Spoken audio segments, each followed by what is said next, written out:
చిరంజీవి 150వ సినిమాలో హీరోయిన్ గా కాజల్ వచ్చి చేరింది. దాంతో హీరోయిన్ సమస్య తీరినట్టయింది.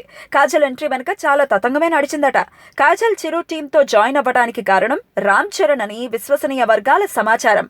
కాజల్ ని తీసుకోవాల్సిందే అని రామ్ చరణ్ పట్టుబట్టడం వల్లే మెగా సినిమాలో కాజల్ కి ఛాన్స్ దక్కినట్టు తెలుస్తోంది. రామ్ చరణ్ కాజల్ ది హిట్ పేర్. మగధీర, ఎవడు, గోవిందుడు అందరు వాడేలే సినిమాల్లో కలిసి నటించారు. వాళ్ళిద్దరి మధ్య మంచి ర్యాపో ఉంది. నా బెస్ట్ కోస్టార్ కాజలే అని చరణ్ కూడా చాలా సందర్భాల్లో చెప్పాడు. కాజల్ కూడా ఇదే మాట అంటూ ఉంటుంది.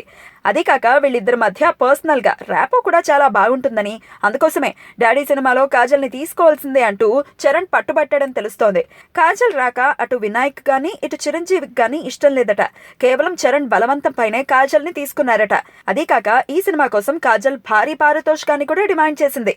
కాజల్ అడిగినంత ఇవ్వడానికి చరణ్ కూడా ఓకే అన్నాడు. ఈ సినిమాకి చరణే నిర్మాత కదా, కాజల్ కి ఎంత ఇవ్వాలన్నది చరణ్ ఇష్టమే. సో చరణ్ కారణంతోనే కాజల్ కి ఈ సినిమాలో నటించే అవకాశం దక్కిందనమాట. మరి కాజల్ అంటే చరణ్ కి ఎందుకింత ఇదో ఏంటో. No rules, no jail, no police, no court, no law.